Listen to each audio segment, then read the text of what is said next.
Hello students, welcome to video lecture series of Artificial Intelligence and Intelligent System provided by St. Andrews Institute of Technology and Management affiliated to Maharishi Dayanand University Rohtak, Haryana, approved by Government of India and AICTE. I am Ms. Pratishri Patnaik, Assistant Professor in Computer Science Department. In today's lecture, we are going to discuss about the knowledge representation techniques and one of the most important topic in the phase of intelligent system where students face mostly difficult in the phase of Dempster-Seifert theory. What is exactly the Dempster-Seifert theory? Till now, the topic that we have covered in the part of knowledge-based representation, there are various way of representation and how this theory is implicable or imply or how the research techniques scientists or the researchers been utilizing the Dempster-Seifert theory. So let's continue with our topic session today. So as we say, the knowledge representation technique. Now what is the knowledge that we have studied earlier? It is a data or the part of information that is required to train our intelligent system, because human beings are having its own brain to utilize the system or like to respond to the system. When we say about an intelligent system, exactly the intelligent system is going to give you the desirable output once the intelligent system is made more intelligent than a human being. Then how an intelligent system is going to be intelligent or the intelligence capability can be improvable. So the various kind of knowledge has to be represented and stored in the knowledge database through the knowledge engineers and also using the inferences rule. Inference rule is also a very important parameter to develop the intelligent system. Now as we know, the knowledge representation techniques methods are there, like we are studied previously the semantic net part frames we have studied, we have come across with the propositional logic, we have come across with the predicate logic. So there are various techniques, the way that will be representing. Suppose let's say here we are going to discuss about the hierarchical representation of the data. Now the hierarchical representation for the data, we come across with the different types of technique. So let's see the first one. When we talk about the list, now the list is type of a data or the representation of the knowledge are been used to represent the hierarchical knowledge type, where a sequential representation is also applicable. When we say tree, it is also helpful to do a representation in a graphical method or the pictorial representation of the knowledge that has been studied out when we write the programs using the LISP or the Prolog part. This is the condition. When we say semantic network, now how the semantic network been used? Semantic network is mostly applicable for like to develop the inheritance data through the inference rule system, where nodes and links are used to store the data in a propositional manner. When we say schemas, schemas are mostly used in the part of to develop or to store the data inside the knowledge database and represents a common sense or the stereotype of data or the knowledge part. Next, say what are the frames that we are using? Frames are describing the objects that consist of a clusters of nodes and links that manipulate the whole knowledge or the whole frames that we are designing to represent. It is like a record purpose. The best example for frames is a photo frame that we are keeping, we are memorizing, we are keeping all the information into a format, or a boundation value, we are keeping all the cluster of the nodes that helps to link up, even where the knowledge can be easily been developed. Knowledge is organized in a slot part. Frames are also hierarchical organized. Then next, the part of script. Now what is the script that we are using? Script are basically used to describe an event rather than an object. For a particular or the temporary condition of a knowledge development, scripts are mostly been written and consist of a stereotype order to have a causal and a temporary chain of events, because the knowledge is sometimes been developed with the situation also. It is not always in a static or the dynamic mode. Some kind of knowledge we are acquiring when we are processing many things in our day-to-day life also. It is not that knowledge that we are acquiring since our childhood or when we have grown up, but every day-to-day schedule, as many as tasks that is executed with us, we are keep on changing, we are keep on learning new things. So that is a fact. for every temporal situation, or like say every causal effect, the script can be written down rather than considering the real-time objects or the environmental facts. Let's have one more type that we comes under the mind. What is a rule-based representation? Now, how a rule-based representation of knowledge is also fruitful. Yes, it is required, because when you are using any kind of a knowledge representation, we should know how the problem is there, what to solve that problem in a search space. We need to go through certain steps. We follow some rules exactly so as to get the desirable result. That is a part. So rule-based representation is used to specific problem-solving context. Involve the production rule containing if-then or the situation-action pairs. We have various examples that comes to mind when we use the DFS algorithm or BFS algorithm or knapsack problem or greedy algorithm. So there are various ways by which we are defining certain rule to solve that problem, and further we are developing the algorithm where to get an optimal result. In the search space also, when we talk about to solve a very complex problem, the rule based has to be designed in a very well manner so that the complex problem can be sought out through by using the genetic algorithm also. Let's say how the contents are there. We need to define in a very good manner. The knowledge has to represent with the initial state and the goal state also, because if the initial state and goal state are not properly been represented to gather the knowledge or information, then ultimately the searching algorithm cannot give a fruitful result. The logical operators, they are also allowed to do so. That is a part. We use many kind of operator over there. What are the operation restriction we need to follow? If there are multi-path is there, if we are taking the continuous looping or jump statement also, this is going to give you make your algorithm more ambiguity. So when we are making something work in a very efficient manner, so we need to keep some rules in our mind. The rule based has to be developed in such a way that the expert system is going to give you a fruitful result. That is a part. Now let's have what is the logical based of representation. Logical based that comes with the expert system, or like we say in case of rule based system, mostly use the reasoning part. Reasoning is also in the next series we will come across with the types of reasoning, how the knowledge or information can be developed, or how the intelligence system is going to be more effective by using the reasoning method. Logic representation use two types of, that is the deductive reasoning and one is the inductive reasoning. We are come across with the forward chaining, we are come across with the backward chaining, how symbolic reasoning is also a part. So how they are going to fruitful to us. When we say it's a logic based representation, it works mostly upon the parameters of fact and premises. The actual evidence can be collected with the fact and the premises that are eligible to make that expert system the foundation value. Rules to the propositional logic is also a part. Boolean, dealing with the complex statement. When we write the propositional logic statement in a first order predicate and second order predicate, we use many Boolean expression also. Same as for the predicate calculus, we use the addition of using the quantifiers to use to variable when more than one variable for all statement. Let's say if there exists, we are come across with certain type of logical based. Also measuring the certainty. Lastly we come across with the uncertainty part also. That is the upcoming will be continued with today's series also, how that uncertainty can be make helpful.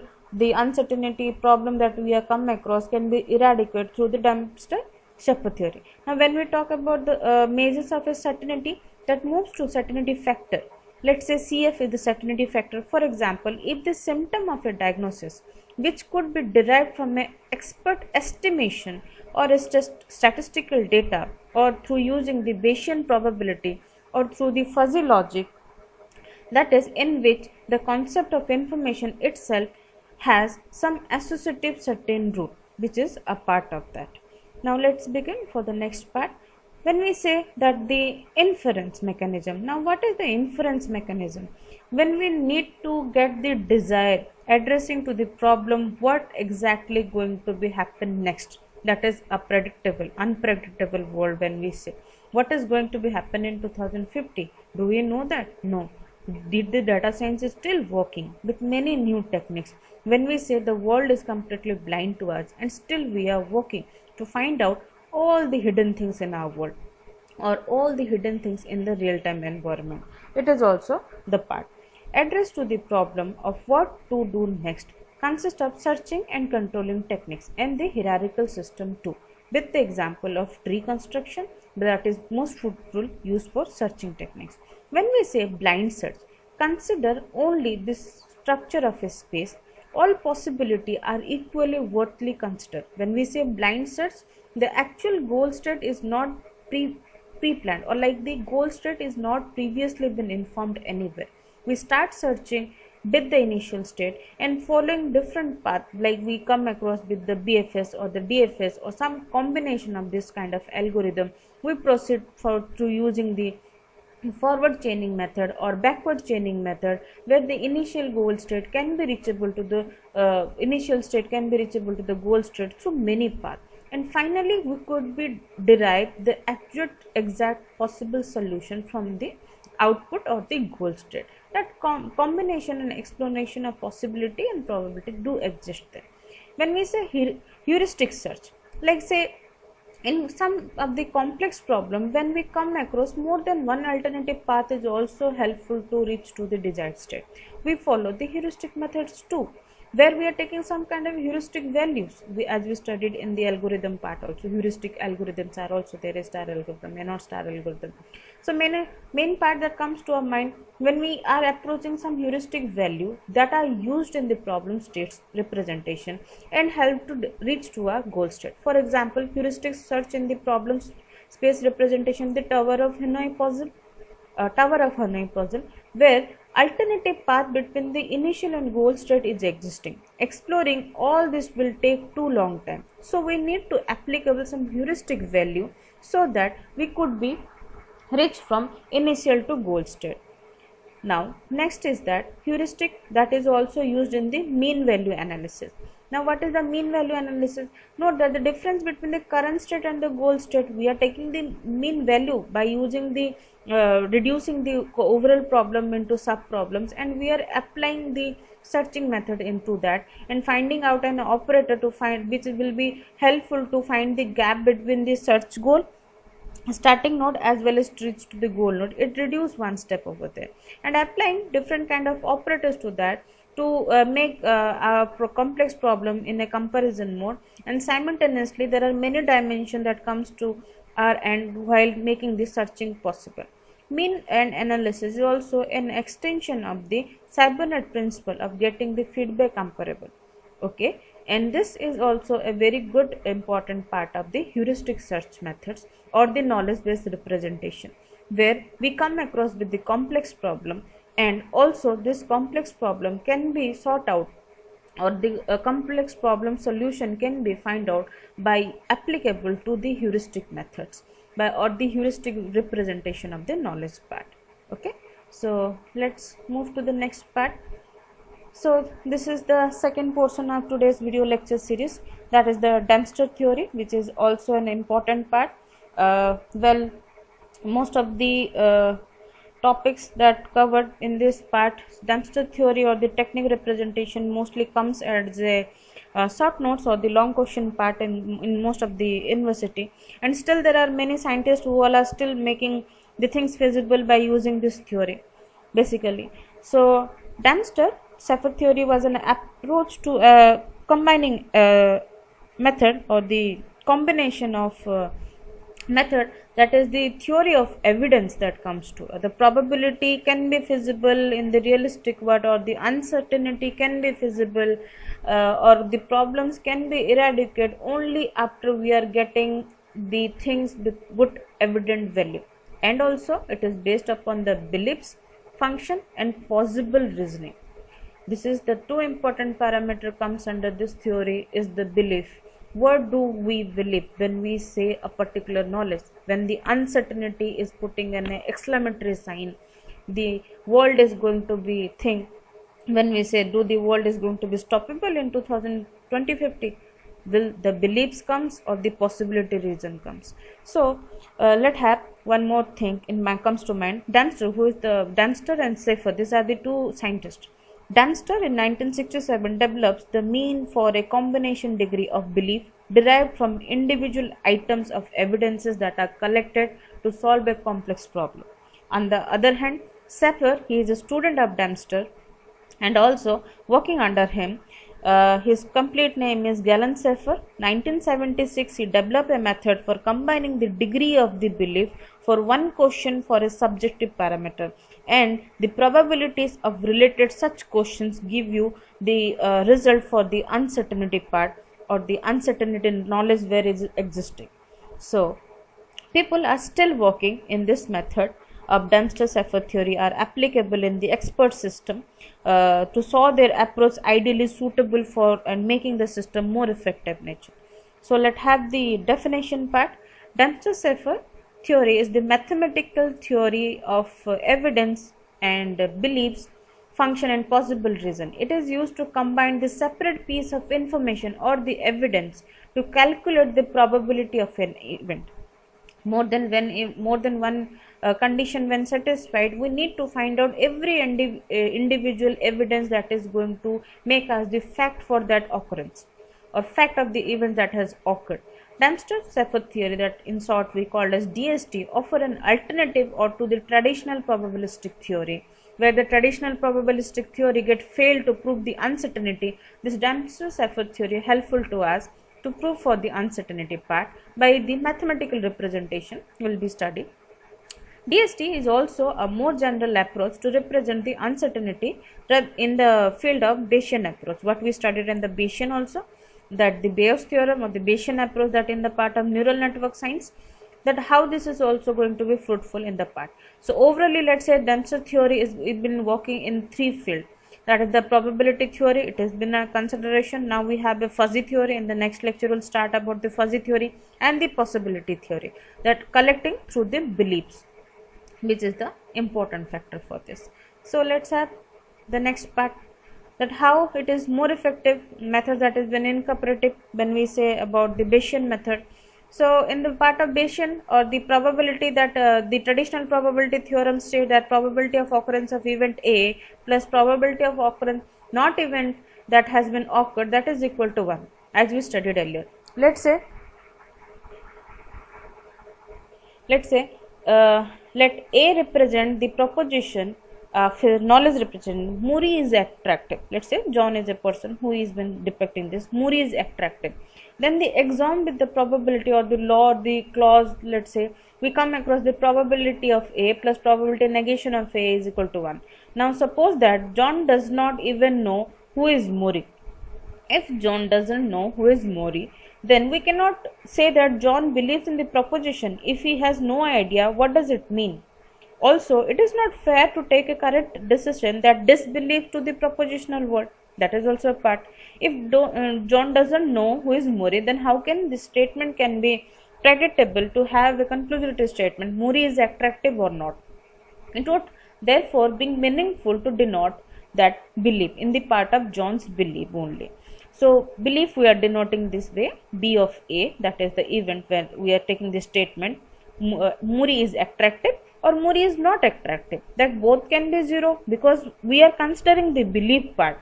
If John doesn't know who is Muri, then ultimately he cannot predict that whether Muri is attractive or not, both of which cannot be compared, both the statement cannot be compared at one single time. So it is the part we come across that probability of A plus probability of negation A equal to 1. Now next we will follow that Dempster-Sapir theory. The idea is to allocate number between 0 and 1. The idea is to allocate between number 0 to 1. This indicates the degree of belief and a propositional as the probability framework. However, it is not considered a probability, but we believe in mass. The distribution of mass is called as the belief assignment. In other words, it is the formulation of the degree of belief referred to the mass is represented in the belief function rather than the Bayesian probability distribution.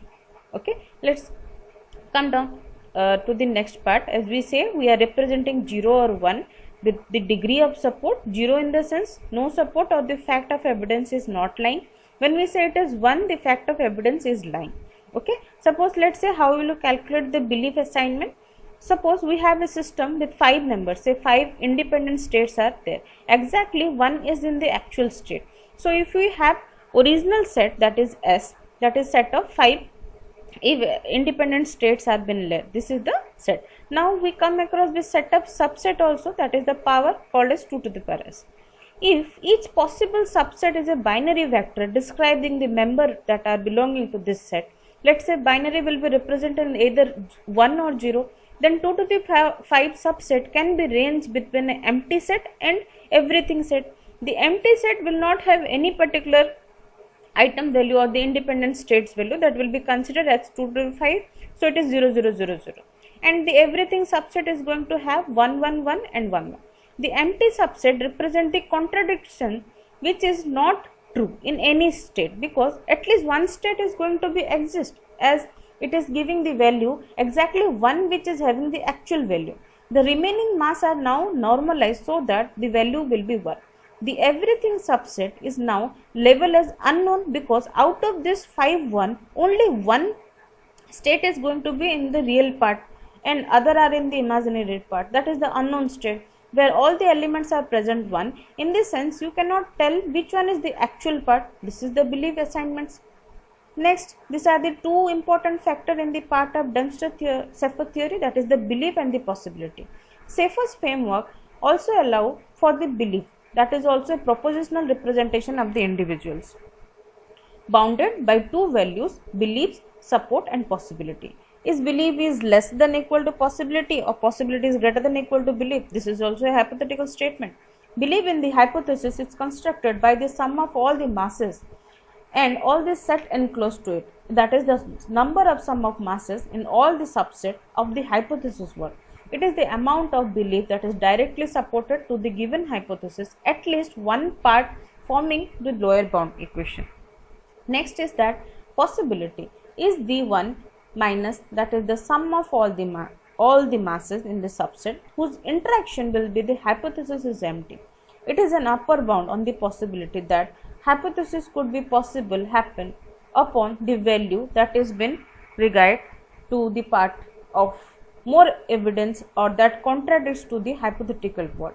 Let's have an example to solve this. Let's say it's in a propositional world, we say the cat inside a box is dead. The cat inside a box is dead. Let's say एक बिल्ली box के अंदर dead है या नहीं हमें choose करना है, या हमें प्रेडिक्ट करना है, या the intelligence system is going to predict. Suppose we have a belief 0.5 and possibility of 0.8 as the propositional. Suppose we believe that 0.5 has been given and possibility value to the propositional statement. Evidence to this strongly with the proposition is true and the confidence level is 0.5. Evidence have a contradictory to the hypothesis also, whether the cat is alive or not, that is 0.2. Overall we have possibility अगर वो मर गया तो 0.8 है. अगर हम 10 के हिसाब से ले तो कितना परसेंट रह गया? 2%. कि हाँ वो कॉन्ट्राडिक्टरी स्टेटमेंट हो सकता है कि वो कैट जिंदा है. कॉन्फिडेंसली हम कितना परसेंट बिलीव के ऊपर कह रहे हैं? 5%, that is 0.5. Remaining mass 0.3. The gap between 0.5 supporting the evidences and the contradictory 0.2. 0.5 minus 0.2 is given the remaining 0.3. Okay, this is the intermediate state, meaning that cat would be either dead or alive. या तो जिंदा हो सकता है या तो फिर वो कैट जो है मर गया अंदर बॉक्स के अंदर. The interval represent the uncertainty based. So this is the tabular format representation. We are taking the hypothesis, we are taking the mass, we are taking the beliefs, we are taking the possibility to this complex statement कि cat जिंदा है या मर गया. So पहला value क्या है? null value, that is the subset of 0 defining corresponding to all the values are 0. Orthogonal hypothesis, क्या वो जिंदा है या मर गया, alive or dead. We have possibilities, that probability comes to mind with the value of 0.2 and 0.5 respectively. और क्या है? either वो जिंदा है either वो मर गया. इन दोनों को माइनस करने के बाद हमारे पास वैल्यू 0.3 आया. Overall sum of all the masses जब हम कलेक्ट करते हैं कि live and dead cat can be detector signal which is be represented by 0.5 and 0.6. All encompasses either hypothesis simplify acknowledging to 0.5 and 0.3. Okay, belief for the alive or death hypothesis can be matched with the corresponding mass that is not having any subset. या तो वो है जिंदा या तो completely मर गया belief की कंडीशन में, या तो वो 0 है 0.2 है अगर अलाइव है, डेड है तो 0.5 है, या तो जिंदा है और मर गया, इन सबको ऐड करने के बाद हमें यहाँ पर 0.1 मिलता है. Believe for the either case consist of all the sum of either that is going to be alive or dead. This is the part. Next is the part, अगर alive की possibility हमारे पास होती है तो 1 minus m करते हैं, that is the death rate के हिसाब से, and death possibility calculate करने के लिए 1 minus alive. either possibility के लिए m of alive plus m of dead, that is the हम मास को कैलकुलेट करने के लिए ये फॉर्मूला यूज करते हैं. यूनिवर्सल हाइपोथेसिस क्या करता है, either will always have a 100% belief and the possibility, it is the act of the checksum. ठीक है. So for today's this is the part of Dempster theory. I suggest students to go through with this lecture once more. 1 or 2 questions try to solve by using this kind of parameter, and thank you for today's class.